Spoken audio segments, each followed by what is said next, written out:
at Iowa. So, and I love the Big Ten, so I'm betting it. You know that. I'm personally going to go. I'm going to pick Wisconsin, but I have no problem if you do Michigan State. Now, Wisconsin, you're going to make more money because they're going to be dogs against Michigan State. Should they beat Maryland? Maybe Michigan State does drop that third game against Indiana. I highly doubt it. As I said before, there's no way I don't think Izzo's going to allow that. But a money line rollover on Wisconsin might not be that bad of an idea. Coming into this. So I don't have a problem with you playing either way, but I love Wisconsin having the fourth best defense in the nation on Ken Pom, and their number one defense in the Big Ten. Defense travels. I also saw Wisconsin played State last year in the Big Ten tournament, played them really tough all the way down to the last minute, and that was with half the team that Wisconsin had this year. Wisconsin has improved a ton. Now, Michigan State, number one seed, money line rollover is not going to get you nearly as much, but if Wisconsin can just get them, play Maryland, play Michigan State, then they'd be playing, Purdue, Michigan for the championship, hopefully Iowa, of course, then your money either way. Then, I like the play. So what you guys should do if you want to bet this is take Iowa 60-1 and Wisconsin or Michigan State on a money line rollover. Or you can possibly play the top of the bracket, play Indiana at 60-1 and bigger on Purdue, maybe on a money line rollover, or Michigan. I would say Purdue at this point. All right, let's get into the final one that I'm covering, which is the MAC conference. You have Buffalo listed at minus 150 to win it all. And I'll tell you right now, the Buffalo separation between Toledo is pretty big, and their separation against the rest of the conference is very big. But what I don't understand is why is Gonzaga laying minus 850 when their separation from St. Mary's is pretty close to what Buffalo's separation is to Toledo. Buffalo laying minus 150 is Buffalo's the 25th best team. Toledo's like the 56th. And Gonzaga is minus 850, and they're the second best team, and St. Mary's is the 33rd on Ken Pom. Why is Gonzaga minus 850 if the second best team is that close? I don't understand that at all. I do know the rest of the West Coast Conference sucks, but it's not like the rest of the MAC is about a bunch of powerhouses. You got teams like Akron, Bowling Green, Northern Illinois, Kent State. I mean, seriously here. Buffalo is a clear favorite here. Even at minus 150, I still think you can get a little bit more value on the money line rollover, but it's not a ton. It wouldn't happen until Buffalo beat Toledo at the very end. But I think you're pretty safe here betting Buffalo on a money line rollover, and you're probably going to get more like even money by the time it's all said and done. So this is another one I'm playing, and I'm definitely going to be playing Buffalo on the money line rollover. Now, the conference tournament started already on Monday here, but it doesn't matter because I wasn't taking any futures on this conference anyways.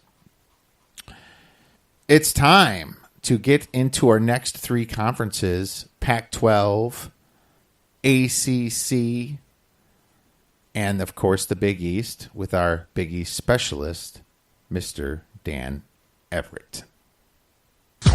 All right, now I'd like to welcome back a well-known handicapper at the Odds Breakers, Mr. Dan Everett. You can tweet him at theedgesportspicks.com. He is our Big East specialist.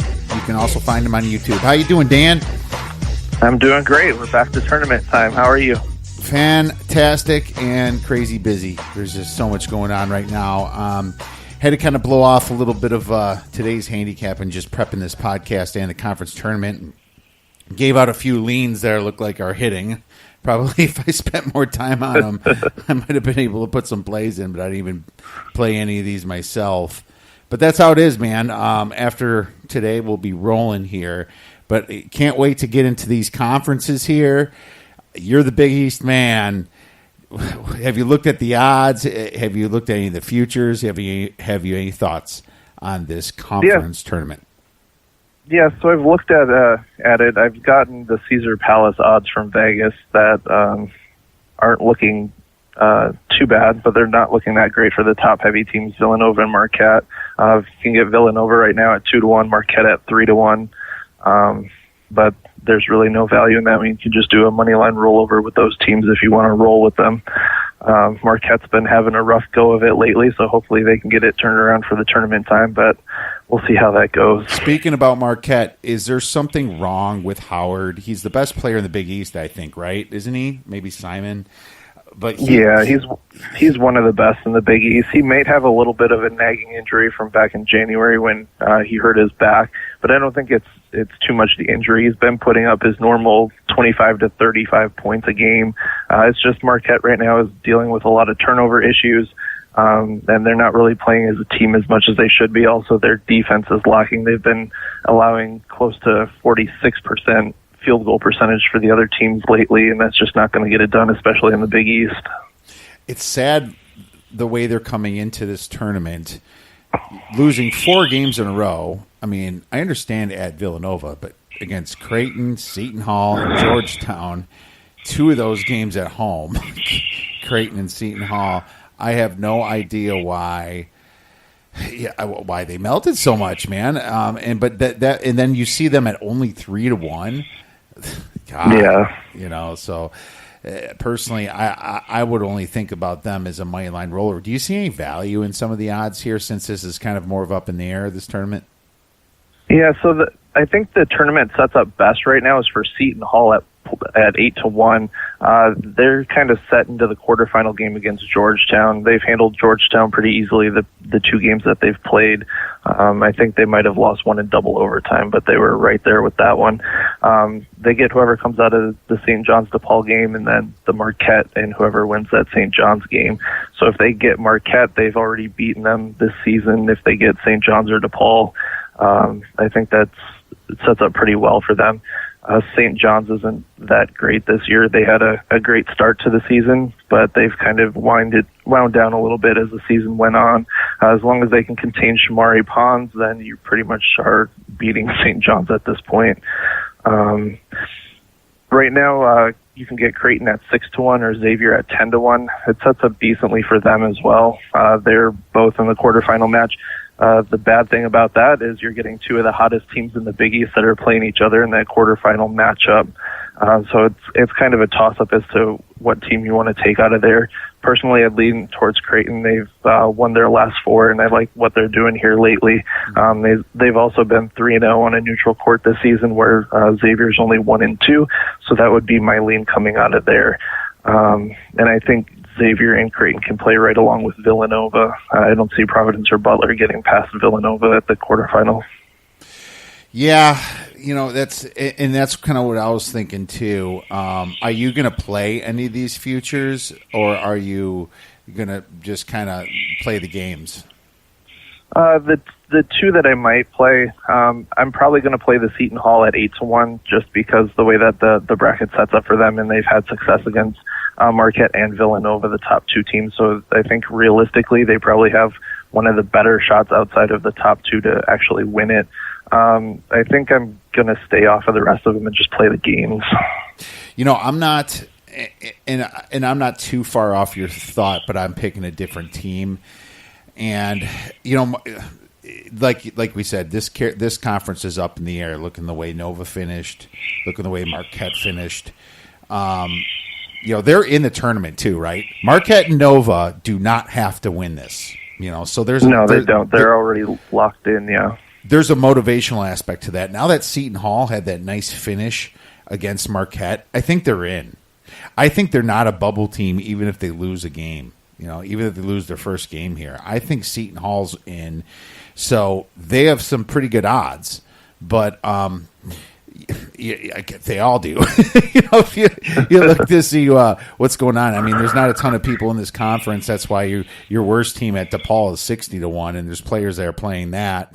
The problem with Marquette and Nova is their finish, and I don't love betting on taking futures on teams that are not hot. Now, that doesn't mean you can't do a money line rollover on them, but I think that Xavier, to me, at 9-1 gives me a good idea here, or some good thoughts on the way they finished their league. So out of the last 7 games, they only lost that one at Butler, and that's because they went through a real tough schedule. Playing Nova, Seton Hall, beating Creighton, beating Providence. Seton Hall was away. Then they go to St. John's and beat them away. They lose a pretty close game to Butler, and then they beat St. John's at home here. What this is telling me, especially, when they played Marquette, they kind of kept up with them too the last time. They only lost by 5. Xavier's, they're one of the hottest teams next to Creighton, just because winning 6 of their last 7 games. Creighton won their last 5 in a row against teams like Marquette. And then the rest of those teams were the worst in the Big East. So I like the 9-1 here. Now, the weird thing about this is that if you did the money line rollover with them, and you happen to catch Nova and Marquette, you probably would get 15-1, right? Now, if Nova loses to Providence or Butler, then the money line rollover is only worth 9-1 max if they play Marquette. And if they don't play Marquette, the money line rollover on Xavier is worth less than 9-1. I kind of did the math on that. So to be honest with you, the money line rollover, as long as they play Nova that first game, should be at least 9-1. But if for some reason Nova gets busted by Butler or Providence, then that thing is completely up in the air. So my plan, I think, is going to take them at 9-1, and I'm considering doing a Marquette money line rollover. But I'll tell you this: they did not finish good, and I'm a little bit concerned about it. But I think I'm going to look at it that way. Any last thoughts? Yeah, no, I think we got it. That Marquette finish definitely really worries me on that one. I'm kind of going to steer clear from them probably for a game or so and see how they come out and play. Yeah, not a bad idea. If they destroy DePaul or St. John's, then maybe you'll think they're back and you can just start betting them the next game. You don't have to start your money line rollover. You can just have a 2-gamer from the semifinals to the finals, right? So yeah, definitely. That might be my plan as well. We'll see what happens and what they're, if you're laying minus 350, minus 400 against DePaul or St. John's, why bother starting it there? Just throw a few bucks more that you were going to bet this game on the next game. I think that's the best way to look at it. Well, let's move on to the Pac-12. I know you had some thoughts on this league. What are you thinking? Yeah, so the Pac-12, it struck me because I was looking at the futures odds for this one, and talk about a league that hasn't been great at all this year. What really caught my eye is you can get Oregon right now at 4-1, and they're the 6th seed in this conference tournament.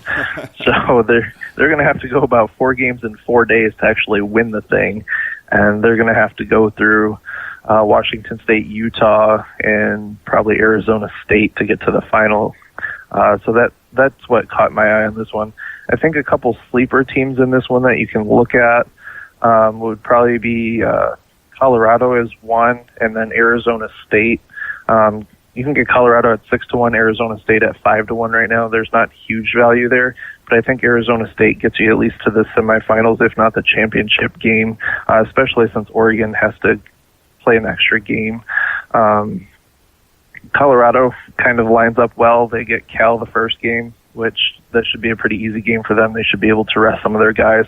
And then they get Oregon State. Oregon State hasn't been overly great this year. I think they've played pretty much on par with Colorado most of the year. So there's a good chance you can get Colorado.